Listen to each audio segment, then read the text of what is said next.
Hello everyone, welcome back to my channel. तर आपण आज सगळेजण कावडीला जाणार आहे.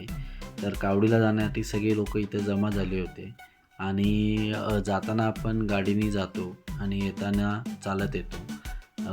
ते पण पायात न चप्पल घालता. त्या तुम्ही पुढच्या ह्याच्यात पाहतालच व्हिडिओमध्ये.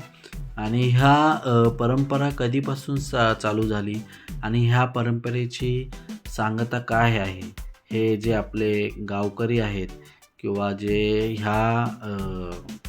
तर आपल्याला पूजेचे मानकरी जे आहेत ते आपल्याला सविस्तर सगळं सांगतील की ही परंपरा कशी चालू झाली आणि कशा प्रकारे पुढे करत जाणार आहे आणि कशी असेल ही, हे ऐकूया. आणि गेली 300 वर्षापासून या गावामध्ये संत वाङ्मयाच्या अनुषंगाने या पावनभूमीमध्ये श्री संत चिमामाई यांच्या उत्सवाचा आज प्रारंभ होत आहे.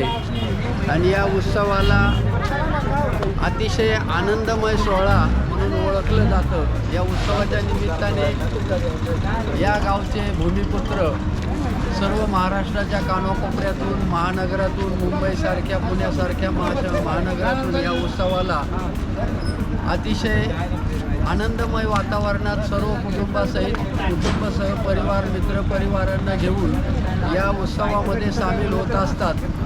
आणि सलग 5 दिवस हा उत्सव अतिशय आनंदमय वातावरणात साजरा केला जातो. आणि या गावाचं एक वैशिष्ट्य आहे, या गावाला संतांच्या पदस्पर्शाने पावन झालेली भूमी म्हणून ओळखलं जातं. जवळच असणारे संत ज्ञानेश्वर महाराज, संत एकनाथ महाराज, याच कुशीत समाधिस्थ झालेले संत भगवान बाबा आणि याच कुशीमध्ये या गावच्या पावनभूमीमध्ये श्री संत चिमामाई यांचंसुद्धा 200-250 वर्षापूर्वी उत्सवाचं शके 1887ला या गावामध्ये, या गावच्या रोकडे, साळवे, इंगवले, खंडागळे आणि सर्व मित्रपरिवार, पाहुणे मंडळी यांनी या उत्सवाला अतिशय मनोभावे सुरुवात केलेली आहे. आणि हा उत्सव अतिशय आनंदमय वातावरणात साजरा केला जात आहे. आणि आज या ठिकाणी गंगेचं पवित्र जल आणण्यासाठी उत्सवाचा प्रारंभ होत आहे, सुरुवात होत आहे. आणि गंगेच्या पवित्र जलाने उद्या जल अभिषेक केला जाईल. तदनंतर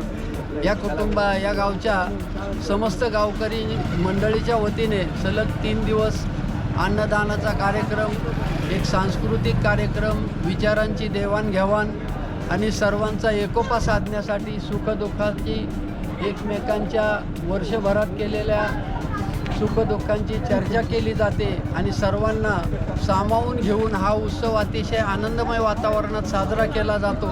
या उत्सवाला आता सुरुवात झालेली आहे. तर मित्रांनो, उत्सवाला आता सुरुवात झालेली आहे आणि सगळेजण कावडीसाठी निघालेले आहेत.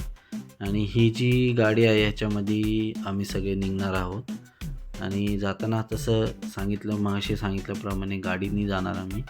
आणि ही सगळी बघा, ही सगळी लोकं आहेत मुलं आहेत त्याच्यामध्ये. आणि आम्ही जाताना सगळे गाडीने जातो आणि येताना चालत येणार आहे. आणि ही गाडी आहे आणि ही इतकी अशी लोक आहेत. तर प्रत्येकजण बसण्याचं सिटिंग एरिया बघत आहे.